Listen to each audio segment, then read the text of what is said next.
vjen edhe me probleme.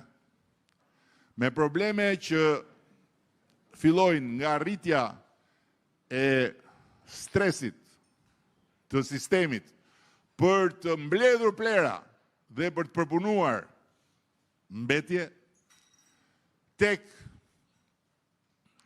stresi që krijohet në gjithë infrastrukturën dhe pa diskutim pastaj edhe tek fakti që gjithë energjia që vjen në dispozicion për të përballuar këtë volum të madh nuk përkthehet në një efektivitet të ardhurash. Vinë shumë njerëz dhe konsumojnë pak për atë masë që vjen. Ne na duhet më pak njerëz dhe më shumë para këtu. Por që të vinë më pak njerëz dhe të lënë më shumë para këtu, ne na duhet që të kemi infrastruktura mikpritje të një niveli tjetër. Se ata njerëz që lënë shumë para, duan tjetër nivel.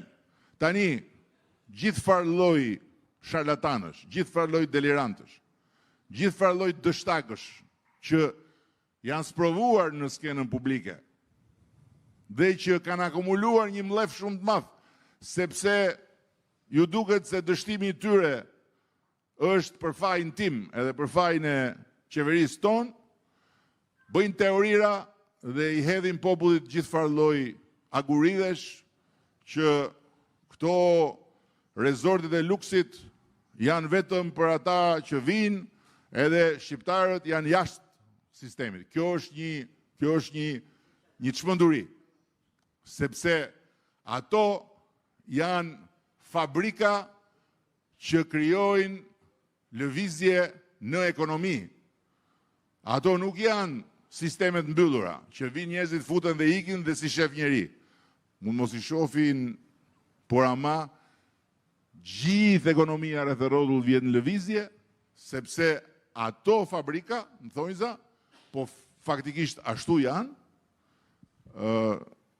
kanë nevojë për gjithë sistemin e prodhimit, kanë nevojë për fermerët rreth rrotull, kanë nevojë për gjithë prodhimet vendase, kanë nevojë për gjithë sistemin e transportit rreth rrotull, kanë nevojë për gjithë ata që peshkojnë, për gjithë ata që rrisin dhe trajtojnë gjën e gjallë e kështu me radhë.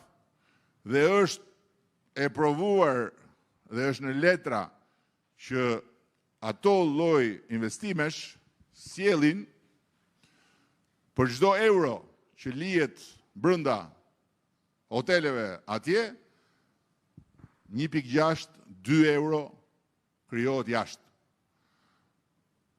Por më shumë se sa të gjitha këto flet një fakt i thjeshtë fare. Shqipëria ka 27 miliardë dhe diçka euro ekonomi në vit total. Tani vjen një investim 4 miliardë në një ekonomi 27 miliardë. Është diçka masive, transformuese.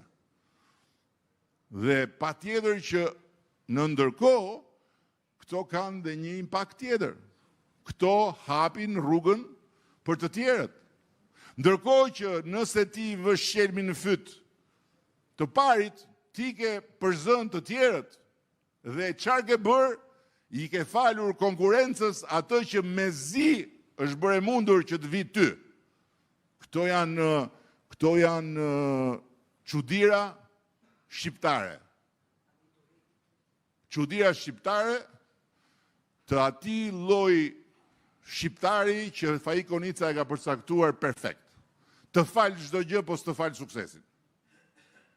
Suksesin nuk ta falë. Çdo gjë tjetër ta falë. Sot më dërguan disa edicione të revistës National Geographic.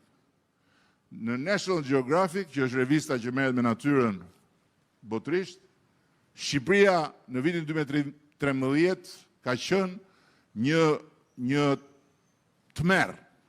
Fotografit e kafshëve dhe të shpendëve të vrarë, fotografit e gjahtarëve, në lagun, me zojt e shtrirë, ku ishin këta? Ku ishin këta?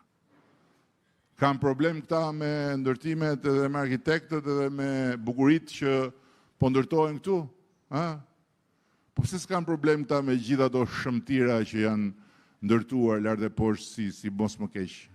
Po pse nuk shkojnë këta të ngrenë zërin për banor që nuk marrin dot akoma hipotekën sot se i kanë lënë ndërtuesit pa hipotekë edhe janë zhdukur pa u mbaruar edhe pallatin dikur me vite të tëra etj.